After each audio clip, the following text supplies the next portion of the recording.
Olá, pessoal, tudo bom? Aqui é o Marcos da Benapar e hoje nós vamos dar continuidade no assunto que a gente teve aí nos vídeos anteriores, puxando um pouquinho a história da cravação das estacas, tá? E com a gente que está o José Carlos novamente, diretor da Benapar.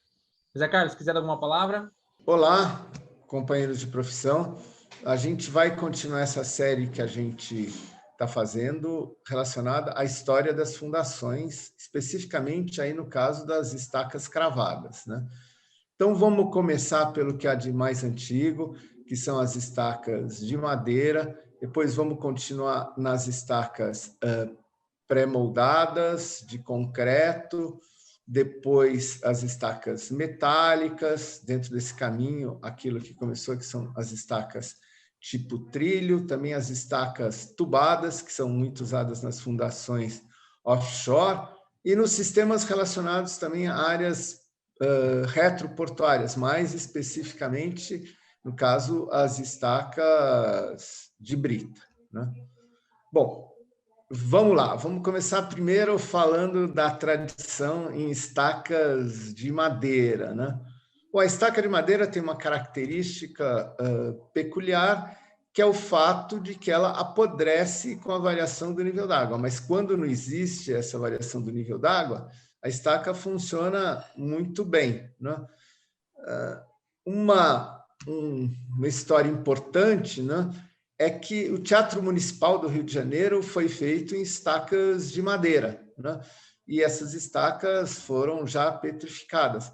Essa informação me foi dada por um engenheiro civil que, aí, por volta do ano 2000, era o curador do Teatro Municipal do Rio de Janeiro. Então, é um exemplo típico de como essas estacas funcionam bem quando estão permanentemente imersas em água, né? Um outro exemplo importante, é uma obra de que a gente participou mais recentemente, é a fábrica da Jari Celulose, que essa obra foi iniciada aí por volta de 1976, e eram duas fábricas, balsa, que foram trazidas do Japão, uma história importante, interessante, no qual foi feito um leito inundado de estacas de madeira, que depois foi drenado, e essas balsas se assentaram sobre essas estacas de madeira de Massaranduba, muito longas, né? Mas aí a gente pode falar dos problemas, porque num trecho importante dessas estacas existia a variação do nível d'água, e com essa variação do nível d'água houve um apodrecimento, né?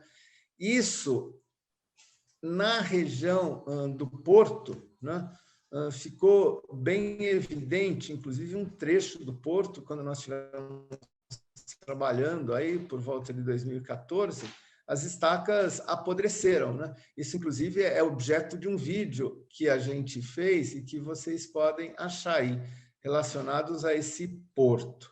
Essa obra em específico, né, que vocês podem dar uma olhadinha no vídeo, como o próprio Zé Carlos já comentou, é super interessante porque ela também fica no Pará, em um local muito remoto, e que isso faz com que tenha grandes dificuldades logísticas, e como lá a madeira é uma matéria-prima mais fácil de você conseguir, esse foi um dos principais motivos da escolha também da estaca de madeira, tá? Também ali você pode observar que esse tipo de estaca, de maneira geral, ela é sempre cravada com um martelo de queda livre, certo? Ou então martelo diesel, vamos dizer assim, martelo de percussão, tá? Não podendo ser cravado com martelos vibratórios, que são mais recentes e tudo mais, porque isso você pode afetar e danificar a estaca. Com relação às grandes obras, acho que o Zé Carlos já passou ali por grandes momentos ali da história do Brasil ali que estão utilizando essas estacas ali, né? Acho que após essa explicação ali, a gente pode partir já para as estacas pré-moldadas, né? Zé Carlos, se quiser entrar a fundo nessa parte das estacas pré-moldadas. Bom, vamos lá. A cravação extensiva das estacas pré-moldadas começou com as estacas Benáquio, que foi possivelmente, no meu conhecimento, a primeira fábrica de estacas pré-moldadas do Brasil, em São Paulo, né? Inicialmente nos diâmetros estacas quadradas de 20, 25 e 30, com batistacas de madeira, né? Isso durou, vamos dizer, de meados da década de 40, digamos, até o início da década de 70, onde, talvez um pouco antes, 65, onde começou a existir também a estaca protendida, né? E também a estaca centrifugada, né?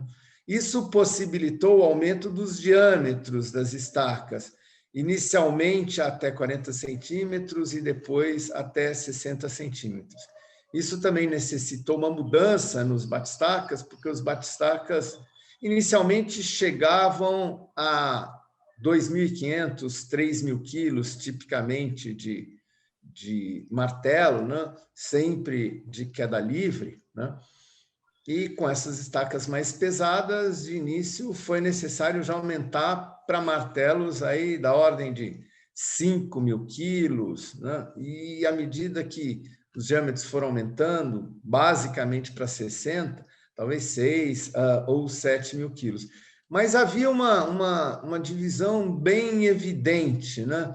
Que esses diâmetros maiores, de maneira geral, serviam para estacas retroportuárias, fundações de pontes, né? Fundação de estruturas mais pesadas, né?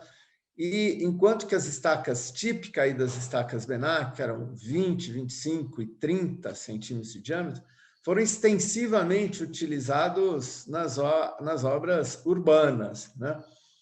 E inclusive do centro de São Paulo, né? Isso, até vou contar uma história típica aí, né? Que meu pai teve com Péricles Brasiliense Fusco, né? Na hora que foi feita a primeira norma importante de estacas pré-moldadas, né? Até aquela altura, né? Já era uma época em que, enfim, já existia a Benapar, que foi de certa maneira, uma herdeira da Benac, né? E houve uma discussão relacionada à cobertura dessas estacas, né? Em que a tradição da Benac era ter uma cobertura de 1,5 centímetro, né? Nessa época foi aventado até coberturas, né, da estaca, né, da ordem de 4 centímetros, né? E aí, na Barão de Itapetininga, se não me engano, era a sede da Associação Brasileira de Cimento Portland, né? Ele teve uma reunião com o Péricles Fusco, no qual ele falou: olha, Adalberto, me dê um motivo para que você possa ter esse recobrimento menor, né? Aí ele falou: Péricles, venha na janela, lá na Barão de Itapetininga, né? Aí os dois olharam para o centro de São Paulo, né? Ele falou: esse é o argumento. O centro de São Paulo, em boa parte dele, foi feito com estacas pré-moldadas com recobrimento menor, né? E aí, efetivamente, não foi mantido aquele recobrimento inicial de 4 centímetros. Mas essa, enfim, foi uma fase importante das estacas de diâmetro até 30, né? Depois, também das estacas vibradas, o diâmetro foi aumentado para 40 na fabricação da Benac, e as estacas foram mudadas para circulares, num processo, enfim, que foi patenteado, mas que depois foi liberado, e já houve vários fabricantes que usaram esse processo, mas ainda com estacas vibradas, né? Isso a gente está falando até, vamos dizer, a década de... Já em 80, a gente está falando. Um negócio importante também nesse ponto são os sistemas de emenda, né? Que na estacas Benac era um sistema de emenda por luvas, e nos fabricantes de estacas centrifugadas era por sistema de anel soldado, né? Numa etapa, a norma definiu apenas o uso de anel soldado, muitos anos depois, talvez 40, 50 anos depois de uma tradição do uso de luvas de emenda, né, que evidentemente serviam para estacas de compressão, não estacas de tração, né, mas que eu saiba, muito recentemente, o uso de luvas de emenda foi, vamos dizer, de certa maneira, permitido com algumas restrições na norma, né? Mas esse é um assunto, né, que, de certa maneira, é polêmico, porque, embora a norma determine essa utilização, ou, durante muito tempo, em anel soldado, predominantemente no Brasil, né, mesmo depois dessa norma, continua a existência de luva de emenda, né? A luva de emenda não parou até hoje, né? Então, existem esses dois sistemas, né? Uma vantagem do anel de emenda justamente é a resistência à tração, né? Uma desvantagem é que esse sistema é muito artesanal, porque o soldador vai lá e faz a solda e não consegue uma qualidade tão grande na solda, né? Existem outros sistemas, né, de algum tipo de trava que são usados fora do Brasil, mas no Brasil, basicamente, são esses dois sistemas, né? Essa tradição continua existindo, né? Vamos dizer, um hall de fabricantes fabricando até diâmetros menores, normalmente 33, né? Mas hoje em dia mais relacionado com estacas quadradas, estrudadas, né? E as estacas de diâmetro maior que ainda continuam sendo utilizadas centrifugadas, né? Um ponto importante, aí a gente entra posteriormente nesse assunto, mas houve uma direção bastante clara das estacas pré-moldadas para os solos muito moles, para os solos orgânicos, né? Onde você, enfim, consegue aproveitar o atrito lateral e tem uma condição de segurança bastante grande. É importante também colocar que dentro dessas condições ali de estacas pré-moldadas, né, você tem alguns problemas na estaca pré-moldada, na verdade, não só na estaca pré-moldada, mas em várias, né? Mas, por exemplo, na estaca metálica são um pouquinho menores, que é a questão do, por exemplo, assim, o efeito tipo Cherry-off, que você tem, que como as estacas elas não conseguem resistir à força cisalhante, ela quebra de maneira relativamente fácil. Então, e quando você tem alguns critérios de solo para as estacas pré-moldadas ali, você também tem uma dificuldade bem grande aí para poder realizar projetos com esse tipo de estaca, né? Mas, de maneira geral, são em locais litorâneos, né, que você tem esse comprimento de uma argila mole muito longa, na ordem de 20 metros, aí, dependendo onde você estiver do litoral brasileiro. Mas é interessante. Uma outra característica também, que a gente vai falar também mais para frente, a questão dos martelos vibratórios.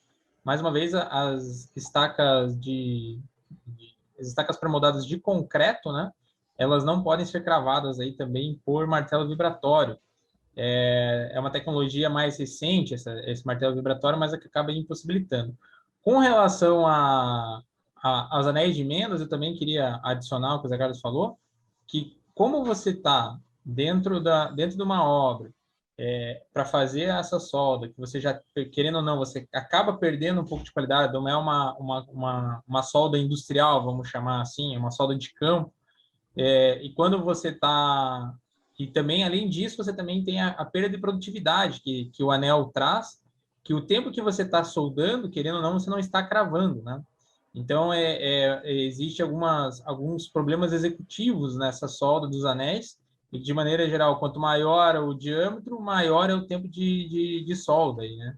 Então, também tem mais esse critériozinho. O que na luva, quando é permitido o uso de luva, nos casos em que sim, somente compressão, não tem nada de tração e alguns detalhes a mais ali que a norma permite, a gente pode observar que as estacas de luva são muito mais ágeis de cravação, justamente porque não existe esse período de solda executivo, vamos chamar assim, né? Você posiciona só a luva, coloca o segundo elemento e continua a cravação. Agradeço a todos por terem assistido.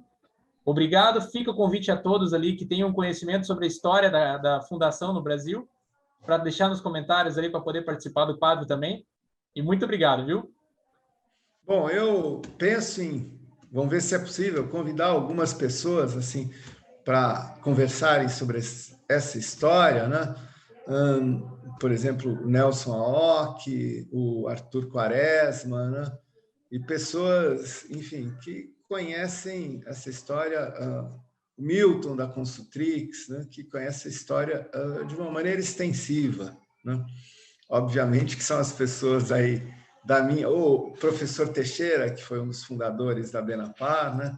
Obviamente são pessoas mais velhas. Eu estou com 62, o Arthur Quaresma deve estar com 92, né? Então, tentar ver se eu consigo contactar com essas pessoas para participarem aí dessa história. Muito obrigado a todos e em breve vamos para o próximo vídeo.